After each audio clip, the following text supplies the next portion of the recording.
గ్రంథాలయాలు అనగానే విజ్ఞాన భాండాగారాలు అంటాం. మనం చిన్నప్పుడు చదువుకున్న పుస్తకాలని రాను రాను కాలంతో పాటు పుస్తకాలు కానీ కనుమరుగయ్యే పరిస్థితి ప్రస్తుత కాలంలో నెలకొంది. ఇలాంటి పరిస్థితులను అధిగమించేందుకు కూటమి ప్రభుత్వం గ్రంథాలయాలను మరింత మెరుగైన డిజిటల్తో పాటు పేద ప్రజలకు, పిల్లలకు, యువతకు, నిరుద్యోగులకు ఉపయోగపడే విధంగా గ్రంథాలయాలను తీర్చిదిద్దే విధంగా ముందుకు తీసుకెళ్లే ప్రయత్నం చేస్తుంది. అయితే చిత్తూరు ఉమ్మడి జిల్లాకు సంబంధించి జిల్లా గ్రంథాలయాల సంస్థ ఆధ్వర్యంలో ఎలాంటి సౌకర్యాలు కల్పిస్తున్నారు? మనతో పాటు గ్రంథాలయ సంస్థ చైర్మన్ రెడ్డివారి గురవారెడ్డి ఉన్నారు. ఆయన అడిగి పూర్తి వివరాలు కనుక్కునే ప్రయత్నం చేద్దాం. సార్ నమస్కారం. సార్, అసలు జిల్లా గ్రంథాలయ సంస్థ అనేది ఎలా ఉంది? చిత్తూరు జిల్లాకు సంబంధించి ఎన్ని గ్రంథాలయాలు ఉన్నాయి? ఎలాంటి అభివృద్ధి అనేది చేయబోతాం సార్? అందరికీ నమస్కారం. సుమన్ టీవీ ప్రేక్షకులకు, అదేవిధంగా గ్రంథాలయ పాఠకులకు, ప్రజలకు అందరికీ నా నమస్కారం. ముఖ్యంగా ఉమ్మడి చిత్తూరు జిల్లా గ్రంథాలయ సంస్థకు సంబంధించి 71 గ్రంథాలయాలు ఉన్నాయి.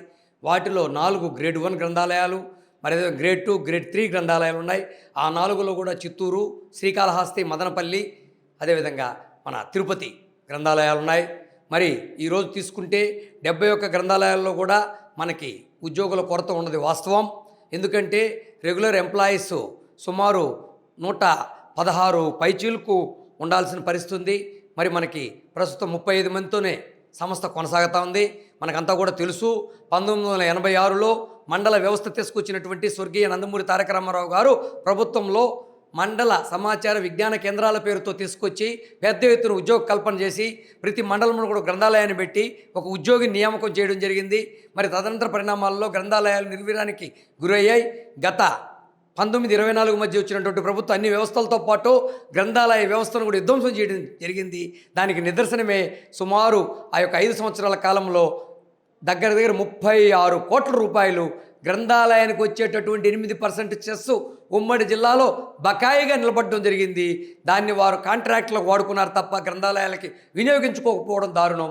మరి అదేవిధంగా ఉద్యోగులకు సంబంధించి 19కి ముందు కూడా వచ్చిన ప్రభుత్వాలు గ్రాంట్ అంతా కూడా ఉద్యోగుల జీతాలని రాష్ట్ర ప్రభుత్వం భరించే పరిస్థితి ఉంది. మరి 1924 మధ్య వచ్చినటువంటి ప్రభుత్వం 40% రాష్ట్ర ప్రభుత్వం, 60% గ్రంథాలయ చెస్ నుంచి తీసుకోమని ఆర్డర్ ఇవ్వడంతో అది కూడా పెద్ద ఎత్తున భారంగా గ్రంథాలయాల మీద పడింది.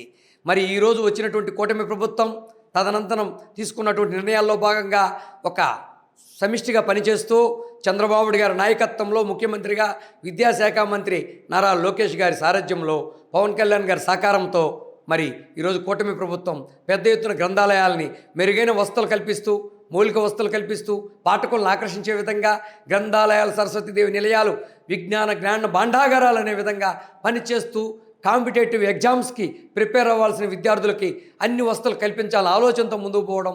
నారా లోకేష్ బాబు గారు మంత్రి అయిన వెంటనే జాబ్ క్యాలెండర్లో మొన్న ఇచ్చినటువంటి 10,060 పోస్టుల్లో 100 గ్రంథాలయ ఉద్యోగులను నియామకం చేయడానికి సమాయత్తం చేయడం జరిగింది. మరి ఆ ప్రకారం ప్రణాళిక రూపకల్పన చేయడం జరిగింది. మీకు అందరికీ తెలియపరుస్తున్నాం. మరి దాంట్లో మన ఉమ్మడి జిల్లాకు ఒక 8-10 గ్రంథాలయ ఉద్యోగాలు వస్తాయి. దాంతోపాటు మరి అవుట్ సోర్సింగ్ కింద మనకు ఒక 5 గ్రంథాలయ ఉద్యోగాలు పెండింగ్ ఉండడంతో దాన్ని మొన్న జరిగినటువంటి రాష్ట్ర పరిషత్ మీటింగ్లో కూడా నేను మాట్లాడడం జరిగింది. 5 ఉద్యోగాలను కూడా ప్రణాళికబద్ధంగా రూపకల్పన చేసి ఫిలప్ చేసే విధంగా మేము ప్రణాళిక చేస్తూ ఉన్నాం. గ్రంథాలయాలు ఒక్కొక్క ఉద్యోగి 3-2 బాధ్యతలు చేస్తూ ఉన్నారు. వీటన్నింటినీ కూడా ఆ యొక్క ఉద్యోగ నియామకాలు ప్రారంభమైన వెంటనే తగ్గించే ప్రయత్నం చేస్తాం. గ్రంథాలయాలకు మెరుగైనటువంటి వసతులు కల్పిస్తామని సందర్భంగా తెలియపరుస్తా ఉన్నాం. నిరుద్యోగులకు సంబంధించి ప్రస్తుత కాలంలో జాబ్ క్యాలెండర్ అనేది విడుదలైంది. మీరు చెప్పినట్టే మన జిల్లాకు సంబంధించి గ్రంథాలయాలలో నిరుద్యోగులకు సంబంధించి ఎలాంటి సౌకర్యాలు కల్పిస్తున్నాయి? పోటీ పరీక్షలకు సంబంధించి పాత సిలబస్ ఉంది, ఆ కొత్త సిలబస్ని ఏమైనా తీసుకొచ్చే ప్రయత్నం చేస్తున్నారా? లేదంటే పుస్తకాలు ఏమైనా కొత్తవి ఏమైనా వస్తున్నాయి సార్? ఈరోజు నిరుద్యోగం అనేది పెద్ద ఎత్తున ఉంది కాబట్టే గత ప్రభుత్వం 19-24 మధ్య మేము వస్తే ప్రతి జనవరికి జాబ్ క్యాలెండర్ అని చెప్పి మాట తప్పినటువంటి ప్రభుత్వం మనం చూసాం. మొన్న నిరుద్యోగులకు పెద్ద ఎత్తున జాబ్ క్యాలెండర్ ప్రకటించి 30,000 ఉద్యోగుల పైచీలకు భర్తీ చేసినటువంటి ఘనత నారా చంద్రబాబు నాయుడు గారు మంత్రివర్యులు నారా లోకేష్ గారికి, కూటమి ప్రభుత్వానికి దక్కుతుందనే విషయం తెలియపరుస్తున్నాం. దాంట్లో భాగంగా సుమారు 16,000 డిఎస్సి ఉద్యోగాల్ని భర్తీ చేయడం జరిగింది. ఈ గ్రంథాలయాల నుంచి 350 పైచీలకు డిఎస్సి ద్వారా ఉద్యోగ నియామకాలు పొందడం జరిగింది. మరి అదేవిధంగా కానిస్టేబుల్ ఉద్యోగాలు 6000 నియామకం చేయడం జరిగింది. దాని కూడా 300 ఉద్యోగుల పైచీలకు గ్రంథాలయాల నుంచే నియామకం పొందడం జరిగింది. మరి గర్వంగా తెలియపరుస్తున్నాం, జవాబుదారీగా నీతి నిజాయితీ నిబద్ధతతో ఆ యొక్క డిఎస్సిని అమలు చేయడం జరిగింది. నిరుద్యోగ యువతకి భరోసా కల్పించే విధంగా ఆ యొక్క ఉద్యోగ నియామకాలు డిఎస్సిలో అందరికీ కూడా మెరిట్ మీద ఇవ్వడం జరిగింది. ఈరోజు కళ్ళబొల్లి మాటలు చెప్పి ఒక అబద్ధపు విషపు ప్రచారాన్ని ఆ యొక్క వైసీపీ ప్రధాన ప్రతిపక్షంగా ఉన్నటువంటి పార్టీ ప్రజల్లో చొప్పించడానికి ప్రయత్నం చేయడానికి కూడా తీవ్రంగా ఖండిస్తున్నాం. మరి దానికి నిదర్శనమే ఎక్కడ జవాబుదారీగా ఇచ్చామని నిదర్శనం. ఎక్కడ కూడా డ్రైవర్లు మార్క్ పేపర్లు దిద్దలేదు, రాసిన పరీక్ష పేపర్లు. మరి గత ప్రభుత్వంలో వాళ్ళ డ్రైవర్లు దిద్దారనే విషయాన్ని తెలియపరుస్తున్నాం. ఈరోజు గ్రంథాలయాలకు తీసుకుంటే ఇంతకుముందు నేను చెప్పడం జరిగింది, 100 ఉద్యోగాలు ఈ యొక్క 10,000 చిల్లర ఉన్నటువంటి జాబ్ క్యాలెండర్లో ప్రవేశపెట్టడం జరిగింది. అవుట్సోర్సింగ్ కింద 5 ఉన్నాయి. ఇంకా కూడా అవుట్సోర్సింగ్ ఉద్యోగాలు ఒక 30 దాకా కావాలని మేము ప్రతిపాదనలను రాష్ట్ర ప్రభుత్వానికి పంపడం జరిగింది ఈ ఉమ్మడి జిల్లాకి.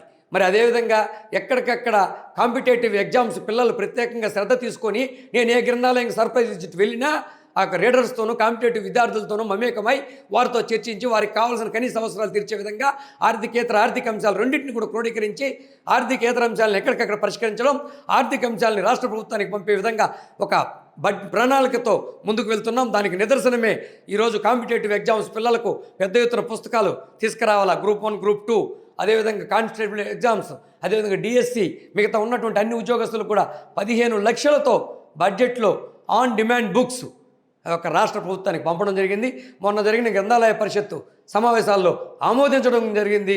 కొంత రోజుల్లోనే ఆ పుస్తకాలు మన గ్రంథాలయాలకు చేరుకుంటాయి. వాటి ద్వారా కాంపిటేటివ్ ఎగ్జామ్స్ ప్రిపేర్ అవుతున్న పేద వెనుకబడిన వర్గాలు, అట్టడుగు వర్గాల పిల్లలకు అన్ని విధాల శ్రేయస్సు కలిగించే బాధ్యత ఒక గ్రంథాలయ సంస్థ తరఫున తీసుకుంటూ కూటమి ప్రభుత్వం ఆ విధంగా ముందుకు పోతున్నదనే విషయాన్ని తెలియపరుస్తూ ఉన్నాం. మీరు చెప్తున్నట్టు పుస్తకాలే కాకుండా డిజిటల్ గ్రంథాలయాలని అభివృద్ధి చేయాలనేది రాష్ట్ర ముఖ్యమంత్రి వారి కోరిక. దానికి సంబంధించి ఇప్పటికే కుప్పంలో అయితే ఒక ప్రాజెక్టు ప్రారంభమైంది. ఇంకా భవిష్యత్తులో ఇలాంటి ప్రాజెక్టులు ఏమైనా తీసుకొచ్చే అవకాశం ఉందా? డిజిటల్ వైపు ఎలాంటి అడుగులు వేయబోతున్నారు సార్? ఈరోజు ఆధునిక యుగం. మరి ఆ ఆధునిక యుగంలో మరి డిజిటల్ వైపు మొగ్గు చూపాలని ఉమ్మడి చిత్తూరు జిల్లాలో గౌరవ ముఖ్యమంత్రి గారి సొంత నియోజకవర్గం నారా చంద్రబాబు నాయుడు గారి నియోజకవర్గంలో జనవరి 30వ తారీఖున డిజిటల్ గ్రంథాలయాన్ని దాతల సహకారంతో ఏర్పాటు చేయడం జరిగింది.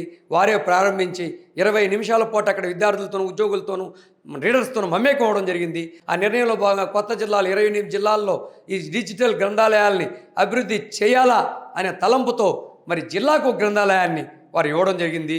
మొన్నటి దినంకే ప్రతిపాదన పంపడం జరిగింది.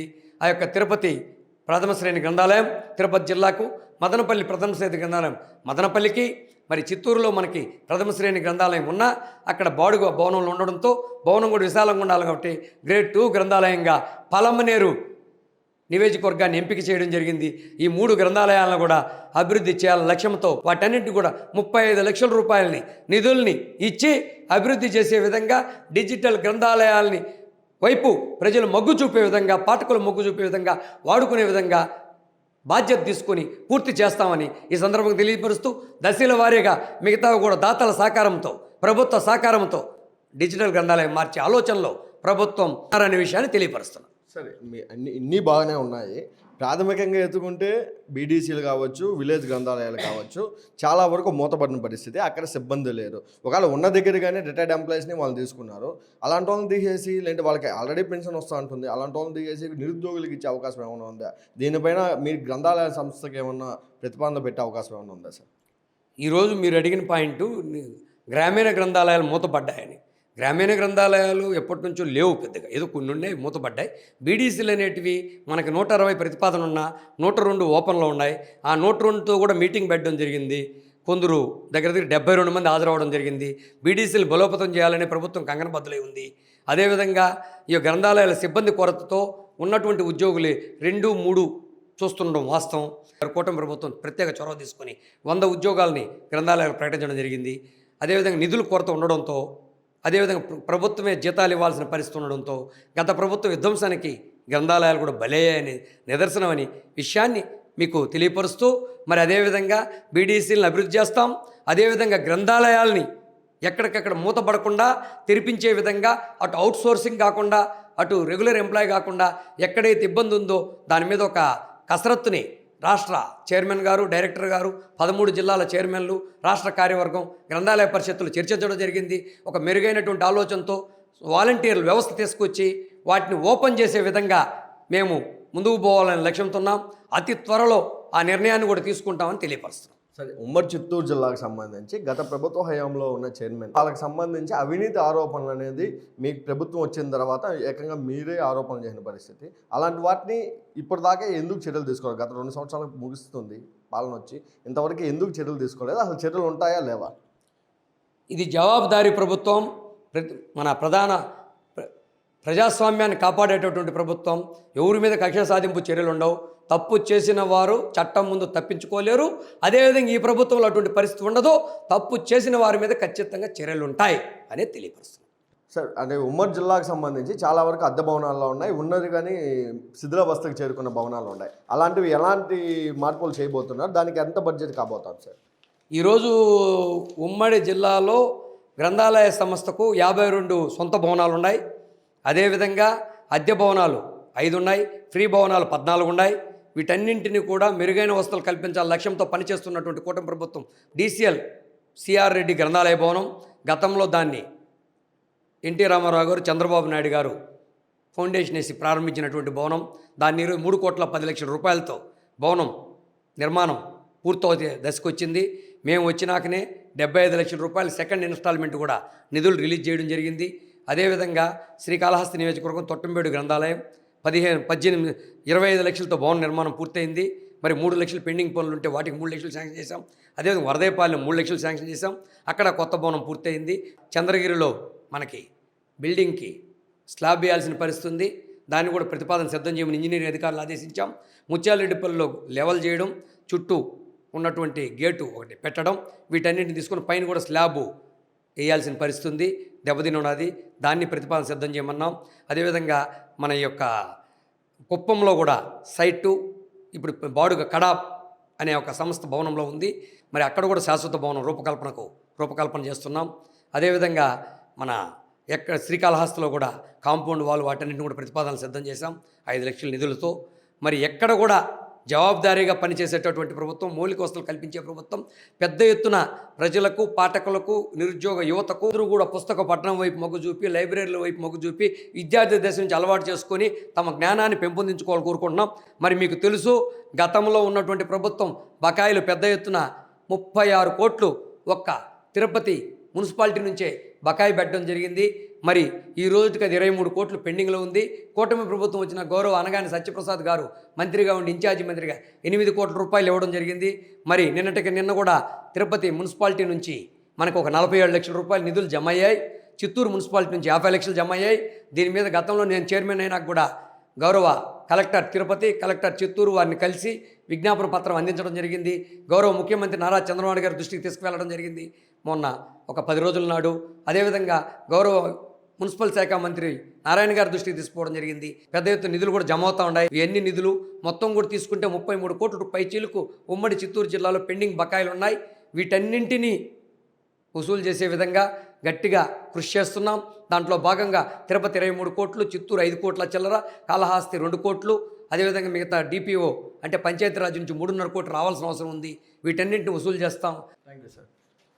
కూటమి ప్రభుత్వం అధికారంలోకి వచ్చిన తర్వాత జిల్లా గ్రంథాలయాలను గ్రామీణ గ్రంథాలయాల నుంచి శాఖా గ్రంథాలయాల వరకు అభివృద్ధి చేయడంతో పాటు పెండింగ్లో ఉన్న బకాయిలను సైతం వసూలు చేసి నిరుద్యోగ, పేద పాఠకులకు ప్రతి ఒక్కరికి అందుబాటులోకి తెచ్చే విధంగా చర్యలు తీసుకుంటున్నామని చెప్పి చిత్తూరు జిల్లా గ్రంథాలయ సంస్థ చైర్మన్ చెప్తున్న పరిస్థితి.